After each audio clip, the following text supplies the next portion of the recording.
baseball. I can promise you for this man, it's bigger than baseball. And you're going to hear that story tonight. And so I want us to give a Fueled by Fire welcome to Coach Landon Powell from North Carolina University.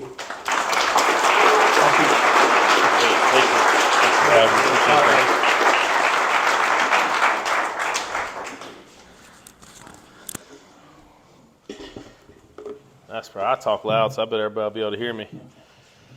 All right, well, thank you guys for having me. First and foremost, I'm excited to be here, and it's awesome to look out and see a bunch of men and a bunch of manly men.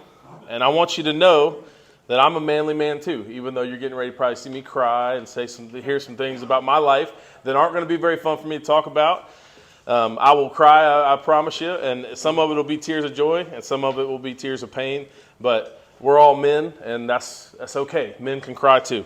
So, purpose for me being here, I was asked to come speak, and I'm a guy that has a story. God has given me a path and a journey, and put me in some situations in my life that were hard and were difficult, but He allowed me to get through them, and I'm on the backside of a lot of those things. And so whenever I get asked to speak, I feel I need to. I have to say yes, because otherwise, why did He give me that story? And it's not, I promise it's not something I want to say yes to a lot of times, because it's not a lot of fun to open up and share things about my life that are hard to relive. But I always say yes. And so I am grateful to be here, and I'm excited to speak to you guys. So I'm going to tell you basically my testimony, my life story, and there's some ups and downs and everything in between. But I hope somebody in here can gain something from it, and it maybe make a difference in your life. And that's the purpose for me. I grew up in North Carolina. I'm not a South Carolina kid. Grew up outside of Raleigh on a horse farm. My dad was a high school football and baseball coach, and my mom was a librarian at NC State University, and we lived on a 100-acre horse farm out in the middle of nowhere. A little town called New Hill, North Carolina, which no one's probably in here ever heard of. It's the closest thing would be Apex, North Carolina, which is right outside of Raleigh. I went to Apex High School. That's kind of where I grew up. But I grew up on a horse farm. We were a pretty blue-collar family from a young age. Sports was kind of an identity in my life. That's what I loved to do. My dad was a coach. And as a lot of kids, I bet a lot of these baseball players in here, when you think about the reason you started playing baseball, a bunch of you would probably think to make my dad proud, because my dad loved it. It was something my dad and I did together. Well, that was sports for me. From a young age, I wanted to play sports because it was a way that I could connect with my dad and I can identify with him. I can make him proud. And I think a lot of little boys want to make their dad proud. So from a young age, I was a good athlete. I played Little League baseball, Pop Warner football, rec basketball. And I was on a team with a guy named Josh Hamilton. Anybody know who Josh Hamilton is in here? So he, I'll tell you, I've been around a lot of great baseball players in my life and seen the best in the world, and he's the greatest I've ever seen. He was American League MVP. He was the #1 overall draft pick in the draft coming out of high school. But I got to play with him from when we were 7 or 8 years old all the way till he got drafted. And so a lot of my childhood was chasing him, trying to be as good as he was, and which I never was able to do. But you know, they say iron sharpens iron. So the fact that I got to play on the same field with him in multiple different sports, it made me better. Just being around him, catching him when he was pitching, and you know, throwing passes to him when he was playing receiver. All those things made me better because he was so good. But because of being on his teams as a kid, I had a lot of success in sports. Our teams did not lose a lot. We won a lot. And when you win as a kid, it just makes it that much more fun, and then you just want to do it more. And so that's kind of how my sports career got started. I got put on great teams when I was little. My dad and being a coach, and had a lot of success, and then that's just what I wanted to do. I wanted to play sports. So I would say baseball, and not baseball, sports, because I need to lump them all in there. They were an idol of mine as a kid. Like that's really what I got out of bed in the morning thinking about and wanting to do. I did not grow up in a Christian household. My parents didn't actively take me to church. We didn't pray before meals. They didn't read the Bible to me at night. My mom, I think, was a Christian and is a Christian, but my dad really just never introduced much of that in my life and in our household. My knowledge about the gospel and about faith came from my grandparents. They were founders of a church at Athens Drive, North Carolina, Athens Drive Baptist Church. And so a couple nights a week, a couple Friday nights or Saturday nights, I guess it would be every month, I'd go spend the night with him. And it was a way for my parents to get me out of the house so they could go have their own, their own time. A lot of parents do that. But they would send me to the grandparents, and the grandparents would take me to church with them in the morning. So I would go and sit in Athens Drive Baptist Church, and that would be where I would hear about God. And that would be the only place I would really hear about God. So as a kid, I did not have a very strong foundation of faith. I didn't truly understand what being a Christian was. I remember as a 12-year-old kid, the preacher at my grandparents' church gave this fire and brimstone sermon about, if you're a sinner and you do wrong and you don't do the right things, you're going to burn in hell for eternity. But if you're a Christian and you profess with your mouth and believe in your heart that God is your Savior, then you can go to a perfect heaven and live in eternity in a perfect place. So who wants to go to heaven and who wants to go to hell? And I was just like a 12-year-old kid sitting and looking around like, I want to go to heaven. I'll go to heaven. I don't want to go to hell. And that was like, that's kind of how I got saved.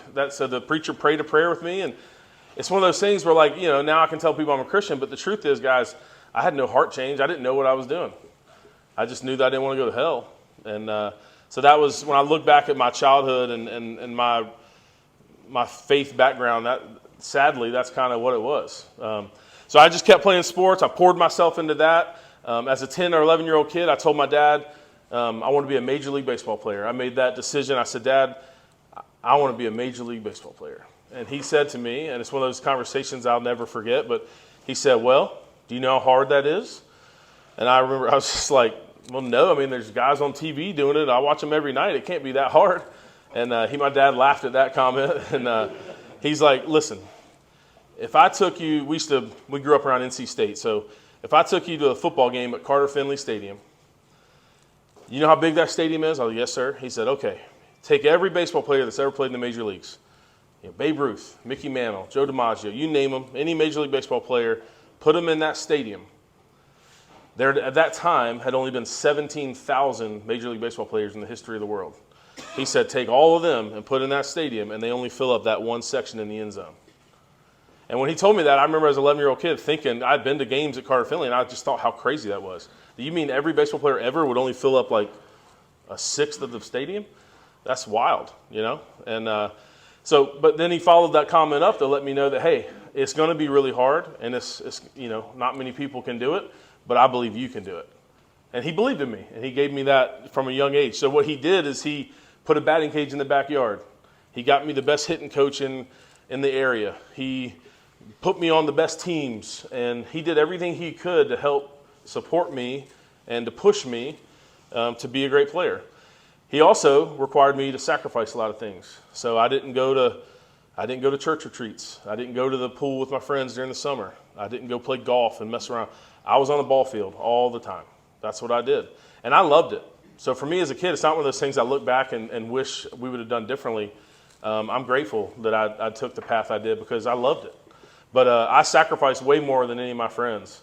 I dedicated all of my free time to sports. And I had a mission from a young age that I wanted to play in the big leagues. And most of the decisions I made in my life, all the way until I got there, honestly, were about that path. So guys were going to a party, everybody's drinking, I wasn't going to go because I had plans. I want to be a Major League Baseball player, Guys are all dating these girls and doing all kinds of things. I'm not going to get messed up in that. I'm not going to get tied up in that. I'm going to focus on baseball. So when I look back at my childhood, I lived a very Christ-like life. But I wasn't a Christian while I was doing it. I lived a Christ-like life because I was chasing my idol of baseball. And I'm, in some ways I'm fortunate that it worked out that way because things could have easily gone the other route. But neither here nor there. That's kind of my childhood. So in high school, won the state championship. As a junior, we had a great team. Won the state championship. I was the only junior on the varsity team, and we had 13 seniors.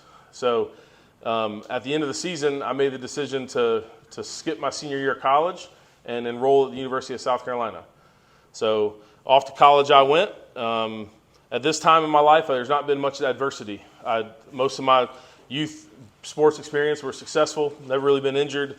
Never been on losing teams. Was just really fortunate in sports. So I get to college, and that kind of continues, to be honest with you guys. I was a top-rated player in the country. I think I was the number 2 rated player in the country coming out of high school. I had played on the USA national team in high school, so I had a reputation that I had to live up to. And when I get to South Carolina, I did well. I had a lot of success in college. I played on the winningest team in college baseball the 4 years I was in college. South Carolina won more baseball games than any other program during that time. I played with great coaches, great players. Went to the College World Series 3 times. Played for a national championship in 2002. Lost to Texas in the national championship. Came in 3rd in 2003 and 3rd in 2004. We won the SEC championship twice. I played on the USA national team in college as well, and we won the gold medal in college. We beat Cuba in the gold medal game that year. So my experiences on the sports field, on the baseball field, were as good as I could have dreamed of. And again, not much adversity. So here I am. I get my senior year of college. I'm an All-American, and I get drafted in the first round by the Oakland A's. So I'm 22 years old, 21, 22 years old. And I've had this dream since I was 10 or 11 years old to be a Major League Baseball player. And getting to be drafted in the first round is a huge step in the right direction of trying to be a major leaguer. Statistically speaking, if you're a first-round draft pick, you got a really good chance of playing in the big leagues. And so I felt like this entire time that I was in control of my destiny. A lot of us probably think that. You young guys in the room, you've probably heard that, been told that hey, you're in control of your destiny. You make your decisions. You go out there and work for what you get, and if you deserve it, you'll get it. That is the same mindset I had. I thought I was self-righteous and I could just do it myself. And the next 5 or 6 years of my life taught me very differently. So up until this point, no adversity in my story. I'm sitting here telling you how great I was. I'm telling you how good my youth experiences were and how great of a baseball player I was and blah, blah, blah. All right, so here's the real story. My first year of professional baseball, I come home to Columbia, and we're working out, training for the spring training. I'm going to Major League spring training on February 7th, I think it was. On January 28th, a bunch of us were in the indoor facility in Columbia. We're hitting, throwing, getting our workouts in. A lot of former Carolina players that are now playing professional baseball, we would all go up there and work out together. So at the end of the workout, we need to run some sprints, stay in shape, because all the teams, they do conditioning tests for the first day of spring training, so you don't want to show up fat and out of shape. You want to be able to run. So we started doing some sprints. Well, most of you guys can relate with me in here. Running a sprint is like the most miserable thing you can do in sports. It sucks. It's no fun, So as an athlete, one of my teammates, it's ironic how the world works. He was a teammate back then, but now he's my assistant coach at North Greenville. His name is Trey Dyson. So Trey, being the bright guy he is, brought a Frisbee in. Because, if I just tell you to run a sprint, that's not fun. Don't want to do that. But if I throw this Frisbee and tell you to go get it, you'll run and get that Frisbee every single time, and you won't even think about it. True or false? So chasing a football or chasing a Frisbee, you're getting the same amount of exercise in, but you're tricking your brain to think that you're not really conditioning.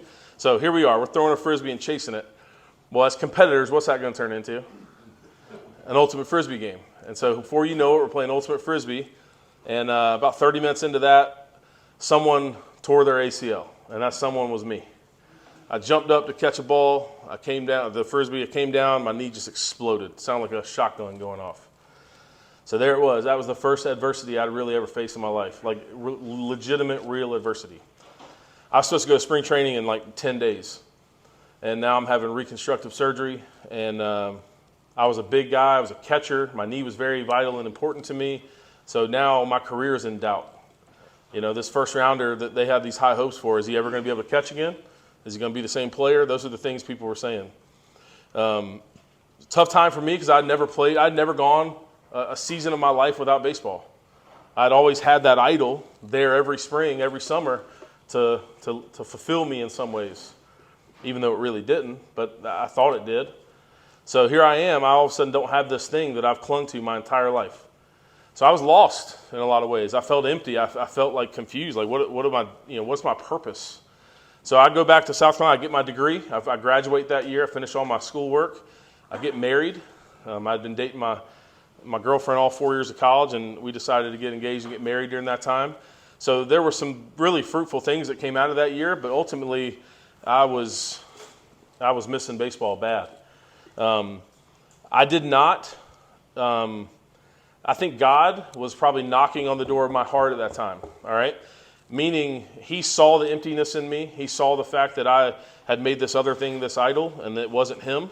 And I think during that time, he recognized how broken I was and he was trying to get a hold of me. So the way he was knocking, he was trying to get my wife, my fiance at the time, she was asking me to go to church with her. And I would go. I would, I loved her. And even though I didn't want to go to church, because she asked me, I would go. And I would sit and I'd listen, and couldn't wait for it to get over with so I could go and watch NFL football and do my fantasy football team or whatever it was. But that's, God was knocking, I wasn't answering the door. But I think he started to stir some things up in my heart at that time in my life. But I had a different mindset about my rehab. I was like, I'm going to go and hit this rehab as hard as I can. I'm going to prove people wrong. I had a chip on my shoulder. I'm going to get back, get healthy, and I'm going to get back on my path to being a big leaguer. So I worked my butt off that whole year, missed the whole season of baseball, but I rehabbed and trained. And the next spring training, I showed up to spring training, and they sent me to A-ball in Stockton, California. So I was playing in A-ball there, and I made the all-star team, got promoted to AA for the second half of the season, and did well there. Then they sent me to the Arizona Fall League, which is like a minor league all-star league. And I went there and did well. So when I look back at my first season after my ACL, it was a successful year. I think I quieted a lot of the doubters, and I put the knee injury behind me. So now going into the next season, which would have been 2007, they start me in AA, and I have the best season of my life. I think I had a 22 or 23 game hit streak, which was the most in the minor leagues that year. And I was a starting catcher in the All-Star game, hitting the home run derby at the All-Star game. And at the All-Star game, they told me I was getting promoted to AAA. So I flew directly from Corpus Christi, Texas to Sacramento, California to play AAA baseball. I get to AAA, and in my first 4 games, I hit 4 home runs. Or might have been the first 5 games, 4 home runs. I was hot. Let's just say that. I was on fire. And so I'm feeling myself. I think I'm ready. And my agent calls me. And my agent says, hey, I just want to let you know that I'm hearing rumblings that Oakland A's are getting ready to trade their starting catcher, Jason Kendall, to the Chicago Cubs. And I believe you're getting ready to get called up. And the reason he believed that is because the A's were trading Kendall to the Cubs, and they were not getting a catcher in return. So naturally, they were going to need to call somebody up. So he felt pretty confident that somebody was going to be me. I was the starting catcher in AAA, and I was doing really good. So he said, look, just go play hard and do all the things the right way these next couple of days. I think your time's coming. So that night, I'm going out in a ball game, and we're in the 8th inning of a ball game, and I hit a fly ball to center field, something I've done a million times in my life. Hit a fly ball and turned a run to first base. So the first time when I tore my ACL, it felt like a shotgun going off. I hit this ball, and I turned to run to first, and I felt like a rubber band snap in my knee. And as soon as I did it, I knew something wasn't right.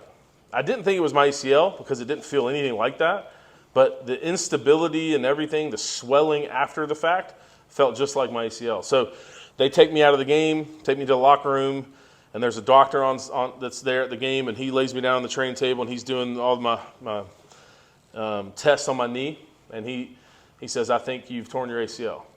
And it's just one of those moments in my life where I can just see my whole life flashing before my eyes. My heart sunk, and I just didn't understand it. Didn't know why me. Like, why is this happening right now? I might go to the major leagues tomorrow. Why would this happen? And just couldn't believe it.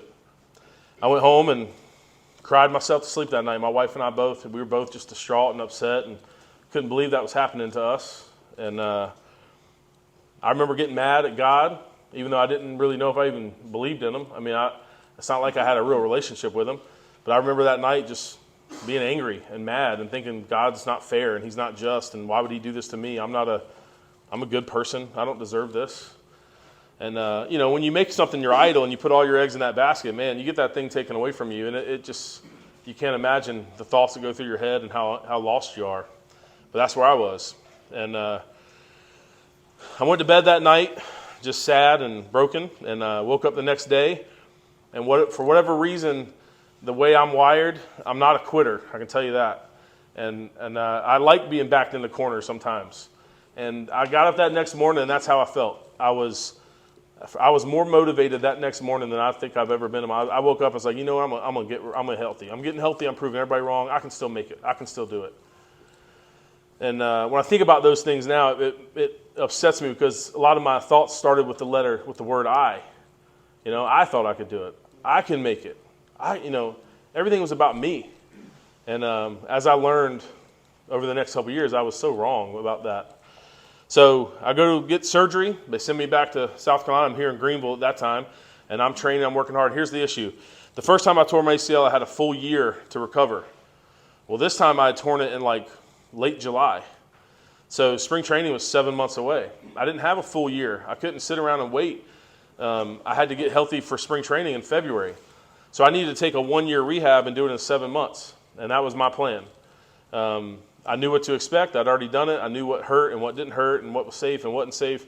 So I went into the rehab process with a totally different mentality. Just motivated that I was going to prove people wrong. And if they told me to do 10 step-ups, I'd do 20.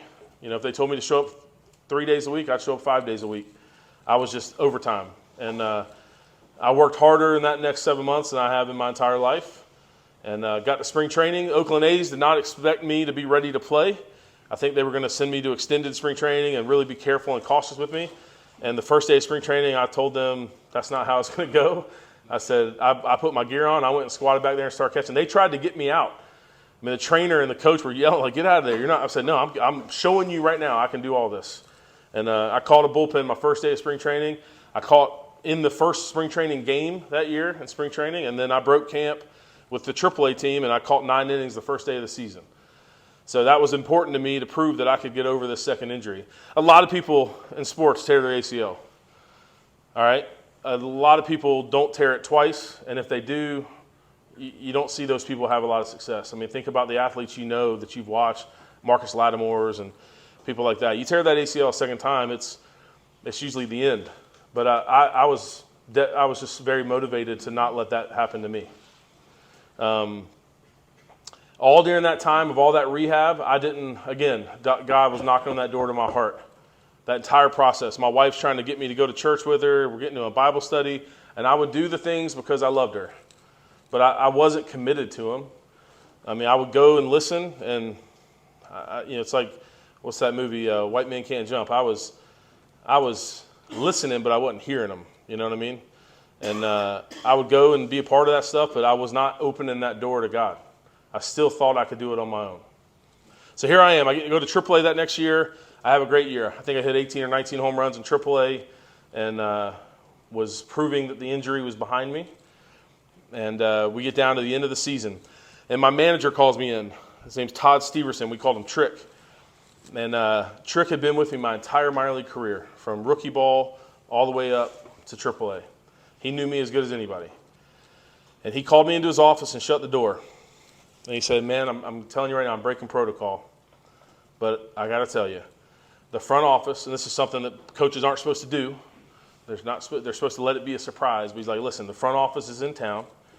And as long as everything goes well over the next couple of days, you're going to the big leagues on Thursday. And this was on like Tuesday.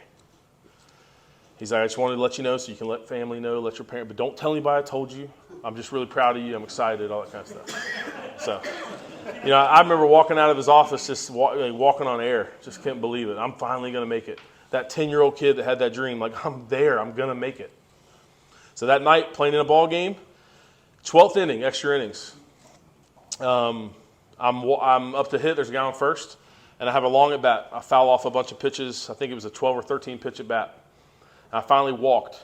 All right, so I'm jogging to first base, and the first base coach is standing there, and as I'm jogging, I'm looking at him, and I remember saying, like, what I was saying was, I can't believe I fouled off that pitch, whatever one. There was a pitch in the at bat that I felt like I should have hit 500 feet, and I fouled it off. And I was complaining to him about missing that pitch because that changed the whole at bat. And as I'm talking to him, I'm not really looking to where I'm going. And right in front of first base, someone had pivoted and turned earlier in the night, and it was a little wet, and it had torn out a big divot. So I'm talking to him as I'm jogging to the bag, and my left leg that I tore my ACL twice already, it lands in that hole and hyperextends, and I hear a click in my knee. So now I'm standing on first base in Sacramento, California, in front of 15,000 fans, 12th inning of a ball game, winning run on second. And all I can think about is how mad I was at God. And my whole life, it was just flashing before my eyes. And in my brain, I'm thinking, God, why me? Why me? What have I done to deserve this? And it was all I could do not to cry and to scream on that field. But I knew as I was standing there, my career was over. That I just tore my ACL for a third time. And I could not believe it. Like, I just didn't understand. Like, I'm not a bad person. I don't drink and do drugs, and I don't cheat on my wife, and I don't sleep around, and all these other guys that I play with do all these horrible things. I'm the good guy. Like, I'm doing things the right way. Why me? Like, I don't deserve this. That's all I kept thinking in my head. And as the ball was hit, the guy hits the ball out in the center field for a base hit. I hobble to second base the best I can. The runner scores. Our team comes out. They're jumping up and down on home plate, celebrating. I'm like hopping on one leg, faking it the best I can. I go to the dugout and get my bag. I go to the locker room. I don't tell the trainer, the coach. I just get my stuff and I leave. And my wife's waiting for me in the car. She's like, what's wrong? What's wrong? And I said, I just tore my knee for the third time. And we both start, we're crying on the drive home. I stop at a gas station, buy a bunch of ice, and go back to my apartment and fill it up in the bathtub. And I get in the bathtub with full of ice, and I just sit there and cried like a little baby and just screamed at God. And was just completely broken. One of the lowest moments of my life. Just lost. And didn't understand, like, why? I prayed, even though I wasn't sure God listened to me at that point or heard me, but I was praying, God, just take this away. Take it away. I'll do whatever you need me to do. I'll change my life. Just take this away. Let me play again. That's how much I loved baseball. And, I went to bed that night and woke up the next morning. And it was one of those things where I thought maybe God listened to me and I'd wake up and my knee would be fine. And I put my feet on the floor to stand up, and my knee was the size of a basketball. And I knew right away that it wasn't fine.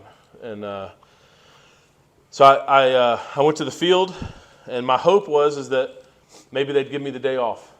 They knew I was going to maybe go to the big leagues on Thursday. Maybe this Wednesday they'd give me a day off, and I wouldn't tell anybody I was hurt. I'd just go in there and pretend like nothing happened, and maybe they'd call me up to the big leagues, and I could at least get there and see my name in the locker and, just say I made it, even though I knew I couldn't play or do anything.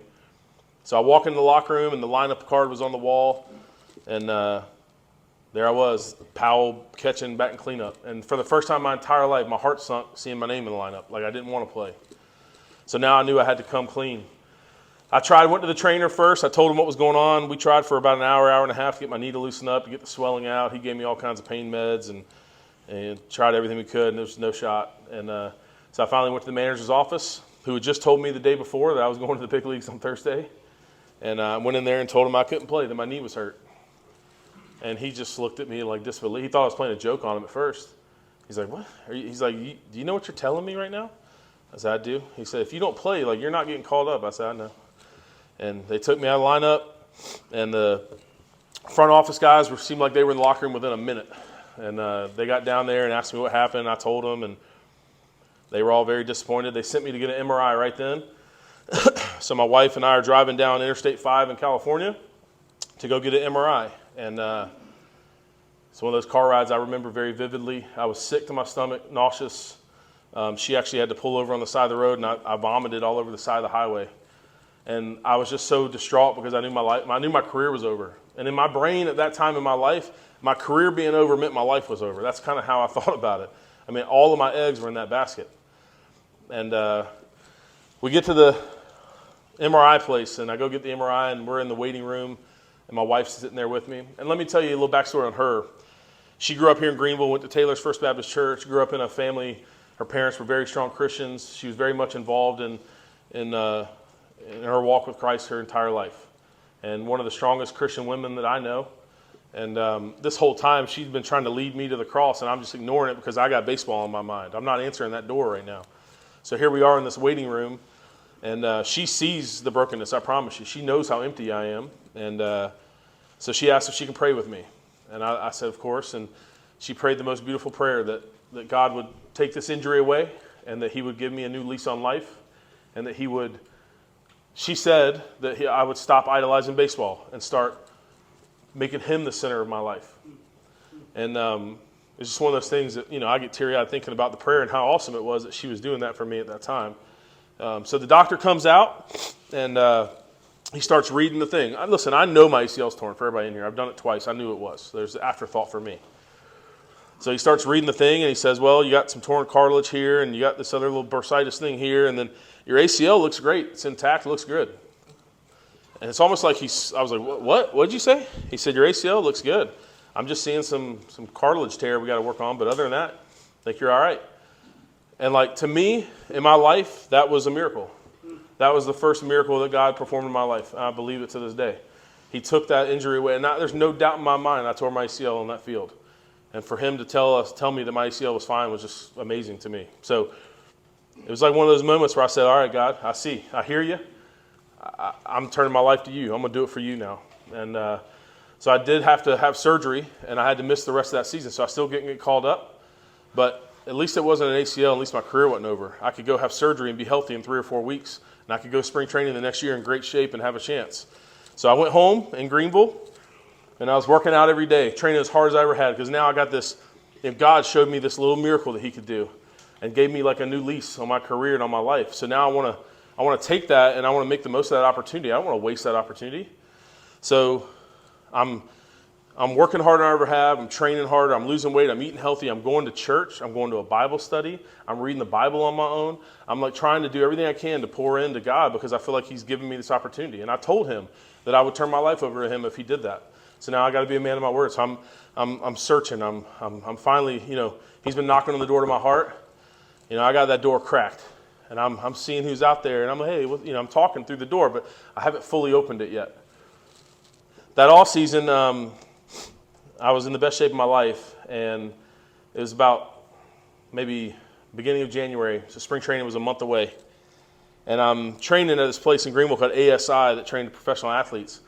And I would start my workouts every day with like 12 minutes of jump rope. Any of you baseball players jump rope? Where are my catchers at? Where's Squires? All right, so we got to jump rope. Makes our feet quick. All right, quick feet, you get rid of the ball faster. All right, so you don't have to be the fastest guy, but catchers had to have quick feet. All right, so I jumped rope. That was a big part of my routine. Jumping rope for 12 minutes is a lifetime. If anybody's ever done it, it's a long, long time. All right.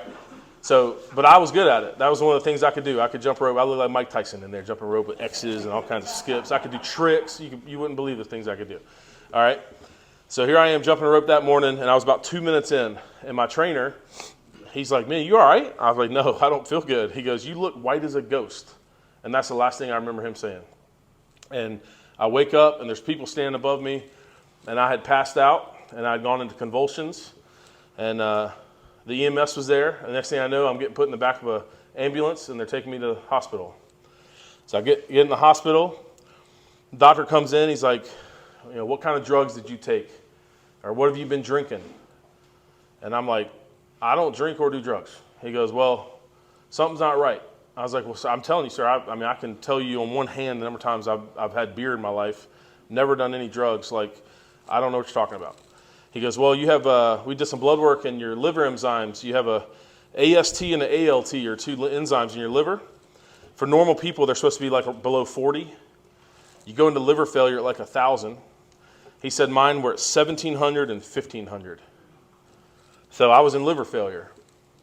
I was 26 years old, and I'm in Greenville Memorial Hospital. My wife was 3 months pregnant with our son, and I'm in liver failure. And you talk about baseball all of a sudden meaning nothing in my life, like that idol, that I didn't think about baseball. That was not even in my thought process.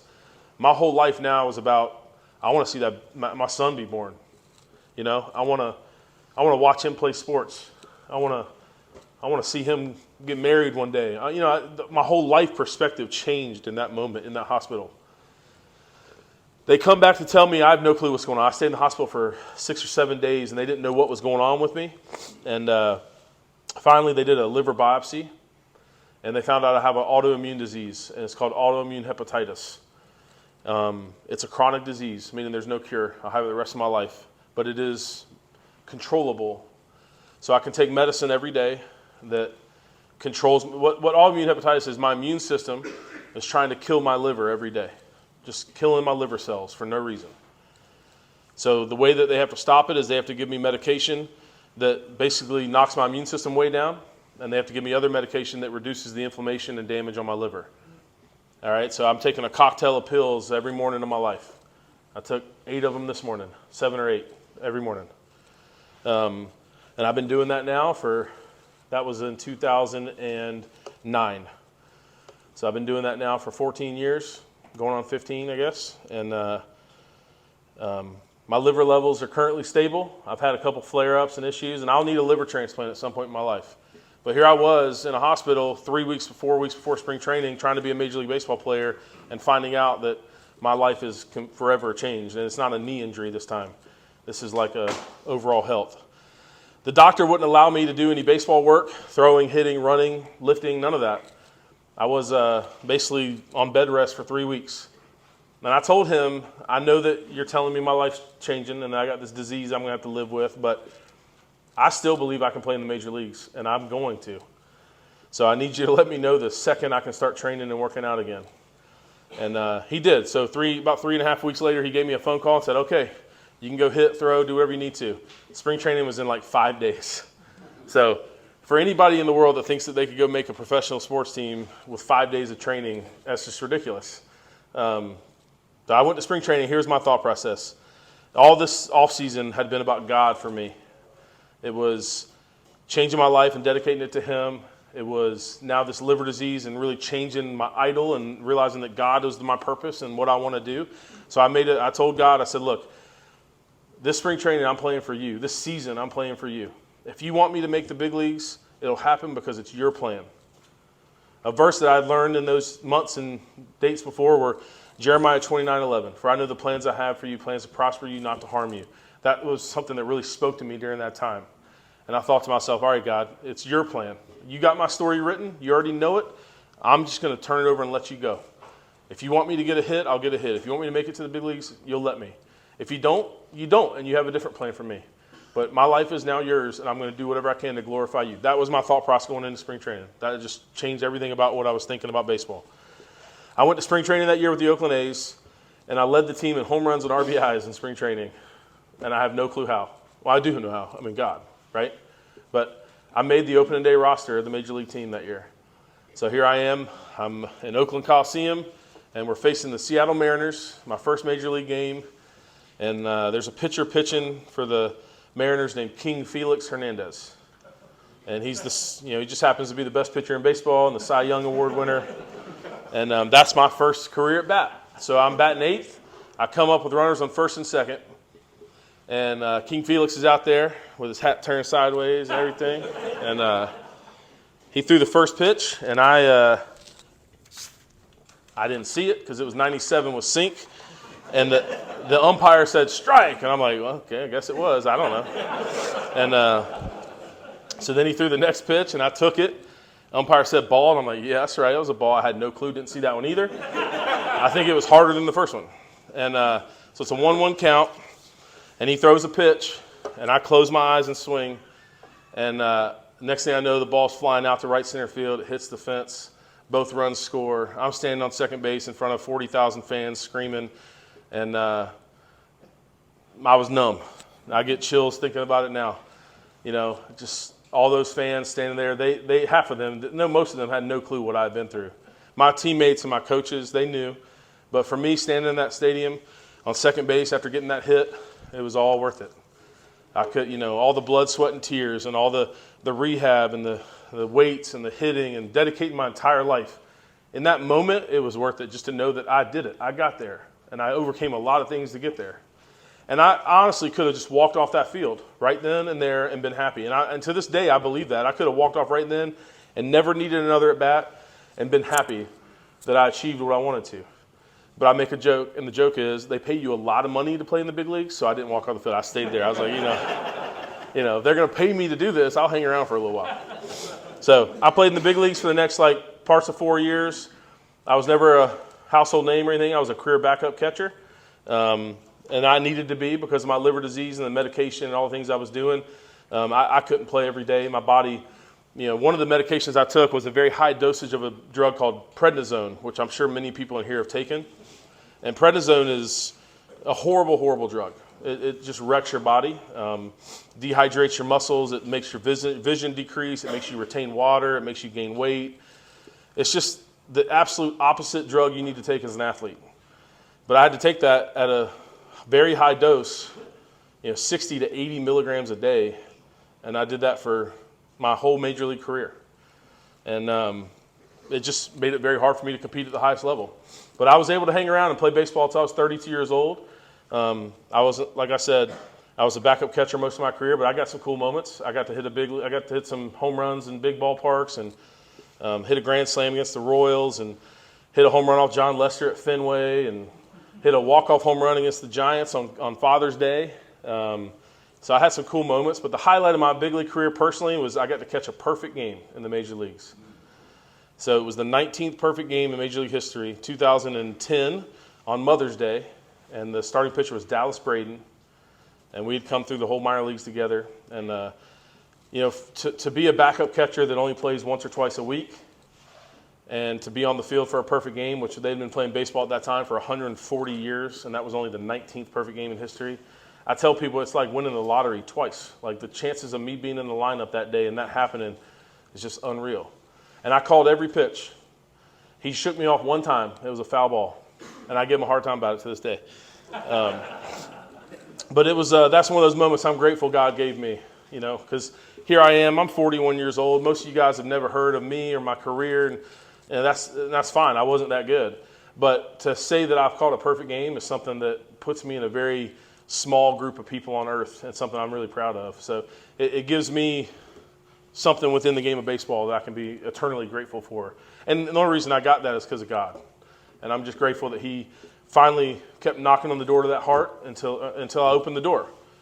And then it's amazing how when I did open the door and I turned my life over to him, how all of a sudden things fell into place for me. It's almost like he was teaching me a lesson. And he was making me be patient, making me do it on his time. I could not be self-righteous and do it on my own terms. I had to do it on his terms. And that was a very valuable lesson for me to learn. And that's part one of my testimony, and now I'm going to go through part two, and I'll keep it quick. The reason that part of my testimony is very important, especially for you young guys in this room, is because I was a lost soul. I was not saved. And if any major adversity had happened in my life, I would have not known what to do or how to survive it. And God kept knocking on that door of my heart and banging on that door and kicking that door down until I finally listened to him. And I changed my life and I turned it over to him. And then I do get dealt adversity in my life. And the timing of me changing my heart and giving it to God was the perfect timing, because here I am 2 years later, back in 2012, and my wife and I we've been trying to have kids. And the liver disease I had and the medication I took made it so we couldn't have kids. We had tried for several years. And it got to the point where we were almost about to give up. And we had one more doctor that wanted to try something. So we went and did it. And my wife got pregnant. Hallelujah. So we wanted a big family. We wanted a bunch of kids. And so this was a big deal for us. So she got pregnant. I had gotten traded to the Houston Astros, so I'm down in spring training with the Astros. My wife had been going to the doctor every 2 weeks. So she did like a 6-week checkup, 8-week checkup, 10-week, 12-week, so on and so on. Every time they go, they do an ultrasound. They check the baby's heartbeat. They check everything. Everything had been checking out, looking great. So I think it was like 16 weeks in to the pregnancy, which is pretty far along. We're only a couple weeks away from learning the sex of the child, boy or girl.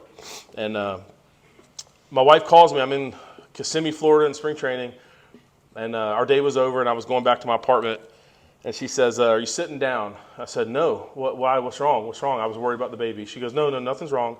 I just think you might need to be sitting down.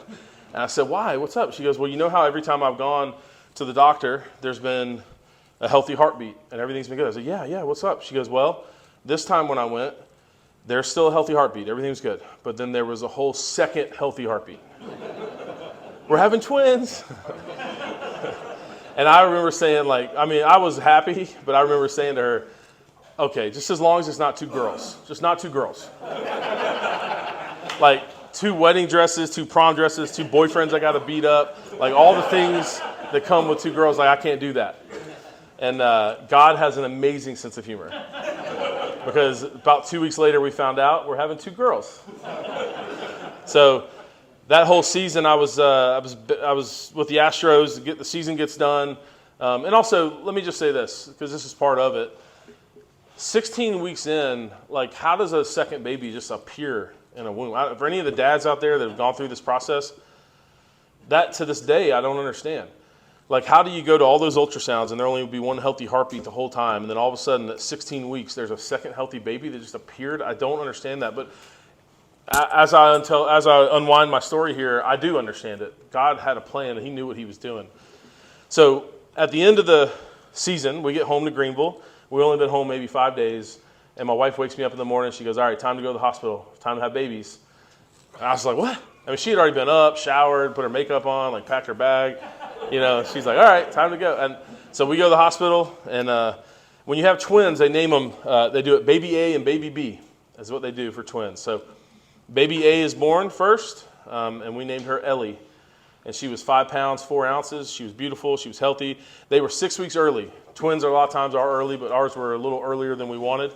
But so they were little, but Ellie was healthy. She was strong. They took her over and started cleaning her off and doing all her vitals, and everything was good. 2 minutes later, they called me back over, and baby B is born. And baby B is Izzy. And Izzy doesn't look like Ellie. Ellie was a normal baby. She had her skin color, and her cheeks were chubby, and she was crying like a normal baby should when they're born. And when Izzy was born, immediately she didn't look the same. She was way more frail. Her skin was more purple in color, and she was not crying.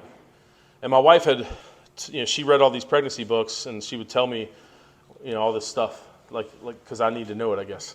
And one of the things was that when a baby's born, it should be crying. If it's not crying, then something's wrong. It means it's not breathing. It means something's not right. So this, baby B, Izzy, isn't crying. And immediately my wife goes, "Is she okay? What's wrong? What's wrong?" And the doctor's like, "Nothing," and sits her up on my wife's chest. "Nothing. She's good. She's just not crying. She's breathing. She's good." And as she was sitting my Izzy up on my wife's chest, Izzy, and neither one of my other kids did this, and I've talked to a lot of their parents, and they've never really seen this. This was a wild thing for my wife to witness. Izzy opened her eyes and looked right at my wife as she was laying her on her chest, like something a newborn 4 pound, 11 ounce baby shouldn't do. And just opened her eyes and looked right at my wife. And with these eyes, I can't explain to you guys, but it's just almost like she knew she was here for a purpose, and she had it. She was good. She was strong. From the first second I saw that little girl's eyes, she was rock solid. I don't know how to explain it any other way than that. So they take her off. She's healthy. They're doing great. Allie and I and our family, we're celebrating. They're little. They need to gain some weight, but overall, both little girls are healthy, and we're just ecstatic. So they take them to the NICU. The next day, I go to the NICU to check on them, and one of the nurses mentions that Izzy has a little rash on her body they're a little concerned about, but not too worried. So no big deal. And the next day, we go back the next morning, and the rash has gotten a little worse, so they're a little more concerned about it. The next day, the rash is now everywhere. And we started to realize that Izzy had something going on with her. And Ellie is doing great and getting better and gaining weight, and Izzy is not gaining weight. And all of a sudden now she needs an NG tube so they can feed her. And they can't figure out what this rash is. The next day, they tell us that her platelets have crashed and that she needs a transfusion. So this is when it went from, it's probably something viral, she'll be fine, to all of a sudden, our daughter may have cancer, leukemia, some life-threatening disease. Like, this is when it really hit home for us that this could be bad. They give her a transfusion. About 2 days later, she needs another one. And we stayed in Greenville Hospital for 3 weeks, and they couldn't tell us what was wrong with her. She had probably at that point had 8 to 10 transfusions and was just not getting better. So we made the decision to move her to a different hospital in Cincinnati, Ohio, Cincinnati Children's Hospital, which is one of the best children's hospitals in the country. So my wife and I get her, and we fly her up there. My wife stayed here with our other 2 kids. Holden was almost 3 or 4, and the twin, Ellie, was newborn. So my wife needed to stay home with them, especially the newborn. And I had been in hospitals a lot with my knee injuries and my liver disease and all those things, so I felt like I had a good grasp for what that world was like, and I thought I could go to Cincinnati with Izzy and speak on her behalf and make decisions for her and make sure that doctors didn't miss her medicine or didn't double do something, and just, she can't speak for herself and make decisions for herself, so that was me. I was going to go do that. So I did. I went to Cincinnati. The first day we got there, they diagnosed her with a disease called HLH. And HLH stands for hemophagocytic lymphocytic histiocytosis. And what that means is her immune system tried to kill her body from the inside out. So just like my immune system tries to kill my liver every day, hers is actually attacking her cells. And it starts with your weakest cells, which are like your NG cells. And then it goes to your platelets, and then it goes to your white blood cells, which are your immune system. And then once those are all gone, then it goes to your red blood cells, which carry your oxygen. And then you die. And it's an incredibly rare disease. Only 12 newborn babies a year in the United States are born with it. And there's over 4 million newborns a year at that time, neonatal newborns. So she was just incredibly, incredibly rare to have this disease. There is a cure for the disease, and the cure is a bone marrow transplant. So our goal and our mission was for us to get her strong enough and old enough and big enough to do a bone marrow transplant. So that was our mission. I lived on a hospital cot for the next 5 months in Cincinnati. And my wife's family started a Facebook page because we're up there, I'm up there, and a lot of them were back here, and my family is in North Carolina. And everybody wanted to know what was going on. So we used this Facebook page to communicate with family members, and it started out with just 50 to 100 family members, and we're letting them know what to pray for daily and what doctors are saying and what medication she's taking, and it's our way of communicating. Then some family members asked if they could share it with people at church, and we said, of course. The more people praying for her, the better. And next thing you know, it had 1,000 people, and then the next thing you know, it had 5,000, and then 10 and 20, 50, 100,000 people. So this Facebook page just grew like crazy. And Allie and I are sitting there every day writing posts. This is what Izzy's doing today. This is what the doctor's saying. And we're also, I think a lot of ways my wife and I were going through a storm, and we were clinging to the cross the best we could. And we used that Facebook page as a way to share our thoughts and make sure that everybody out there knew that we believed in God and that God had this, and that we would pray on the Facebook page. We would put Bible verses on there. And I think some of that was to encourage ourselves, but also to encourage everyone else that's praying for her. Like, we believe in a God that can fix this, and we believe He's going to. So over the next 5 months, my daughter went through the ringer. I got to see how God was using it. We started seeing people write posts back to us on this Facebook page. A lady wrote, "I hadn't talked to my son in 5 years, but because of what you're going through, I called him last night." And I had a guy write that he hadn't been to church in 10 years, but because of reading about Izzy and what we've been going through, he went to church for the first time last Sunday. So we started to see that God was using this little girl, this little 5-pound girl in Cincinnati, that He's using her to glorify His kingdom all around the world.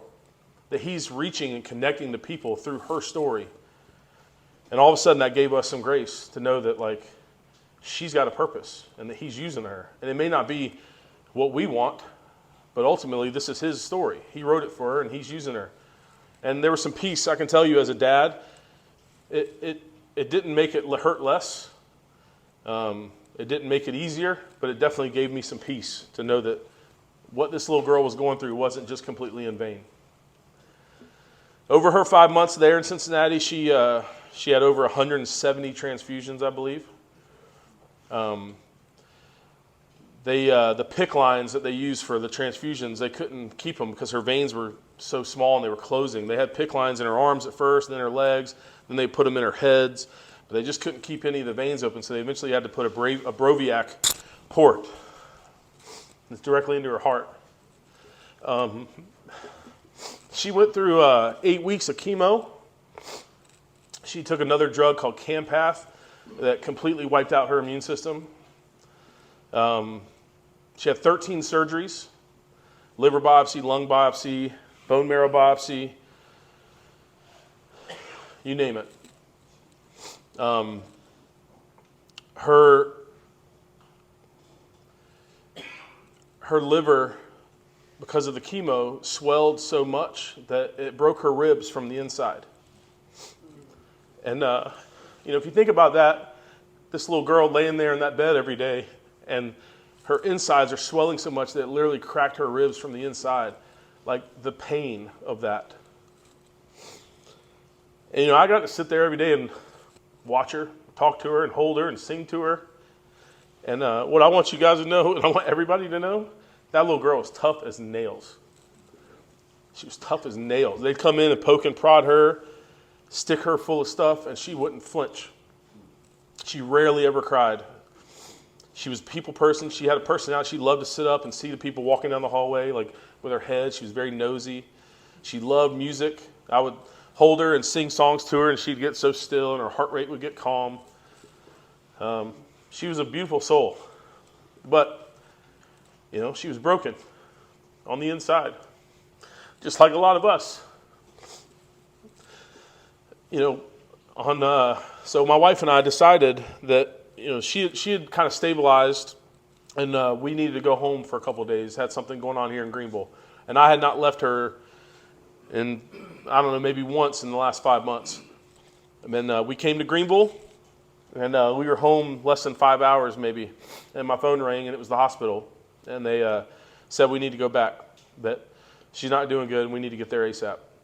So my wife and I get in the car and start driving back to Cincinnati. It's a 7-hour drive, and we did it in about 6. I can't believe that I didn't get a ticket on the way up there. We get to the hospital, and she's on the bone marrow transplant floor, so you have to scrub in and scrub out.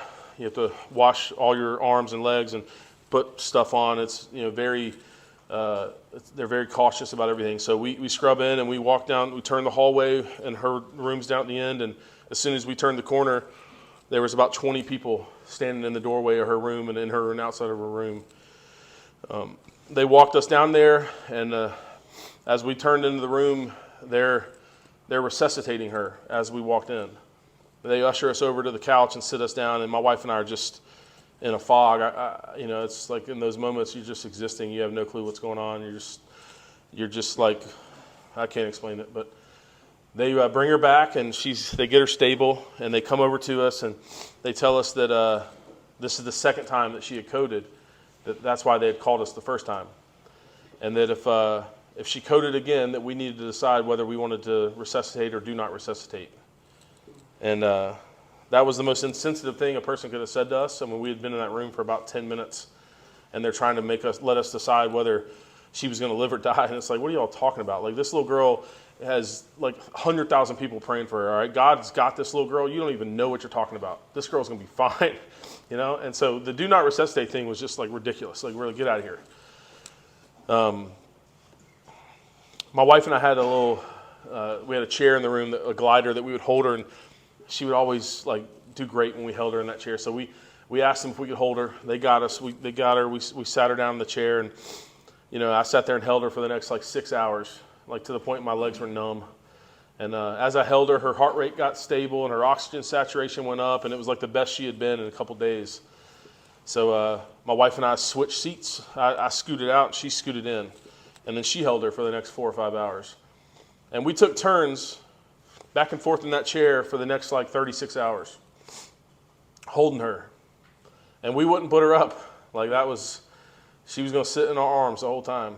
And the doctors kept coming in, and she was on a ventilator also during this time. Like, they had a thing through her mouth. And so about 34, 35 hours in, she started struggling. Oxygen saturation started declining. Her heart rate started going up, and they needed to get her back in the bed and do some different stuff and some fluids. So Allie and I had been really struggling with what all this means, and we knew that they had told us that they can't turn the ventilator up anymore, and that they told there's no more drugs to give her. There's nothing else really to try.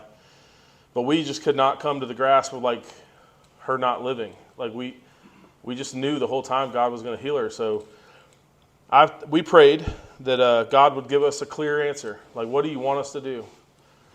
And within a couple hours, a doctor came in that I had never met, never seen. I'd been in the hospital for 5 months. I'd never seen this guy. But I believe to this day that God sent him there to talk to us. And he walked in and he said, Mr. Powell, I'm here to tell you something. The decision you're trying to make is not whether Izzy is going to live or die. Izzy is going to die. The decision you're making is how she dies. Does she die on the table with a bunch of doctors beating on her chest, or does she die in your arms peacefully? And I believe those are just directly the word of God. That God used that guy to talk to us. That's what I believe. And my wife and I, we sat and prayed and felt like we finally had some clarity that God was telling us that this is his little girl and that she's his, not ours, and that for us just to trust him and let her, if he wants her to let him have her. That was the clarity that we had in that moment. So after praying about it, we called the doctors back in and we said, look, since she's been born, she's never just been a little girl. She's had wires and tubes and everything connected to her, and we just want her to be a little girl. So take all that crap off of her and let us hold her. And they did. They disconnected everything, took everything off, and put her in my arms. And over the next several minutes, she passed away in my arms and took her last breath. And it's one of the worst things you can imagine. It's not something I would wish on my worst enemy. It's not something that gets easier. I think about that moment every day.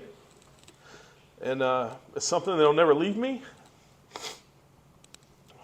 And it's the worst moment in my life and also one of the best moments of my life. And that confuses a lot of people when I say that. But let me tell you why. The worst moment of my life because my precious little girl was gone. And I got to watch her die in my arms. I mean, what could there be worse than that?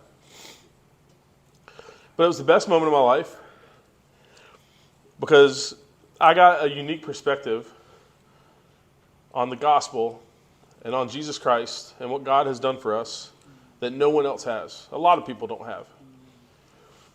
And what I mean by that is this. My wife and I did not willingly give our daughter up to die. We didn't choose that. We didn't willingly say, take her. She was taken from us.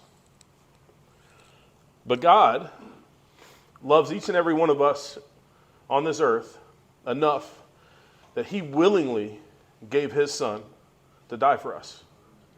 He chose that because he loves us. That he, think the love I had for my own child, think about the love he had for his, and that he willingly gave that son up, his only son, to die for all of us so that we could live a perfect eternity in heaven with him. Amen. Like, that is true love. And I got to see that firsthand. I got to feel his presence in that room, and I got to see how much he loved us. And for the rest of my life, I'll never forget that. That moment made me love God more than anything else I've ever experienced. And that was the worst moment in my life.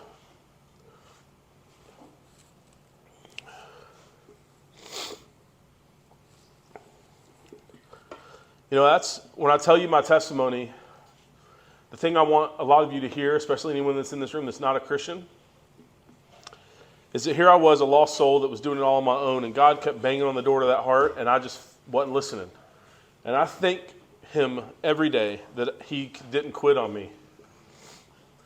And that I eventually opened that door. Because if I would not have been a Christian, and I would have gone through all that with my daughter, I would not be standing here today talking to you guys. I would have driven off the road or jumped off a bridge. I would have done something. The pain that I went through and the things that I saw in that hospital room and what I experienced, I don't see how anyone that doesn't have a belief in God could ever survive any of that.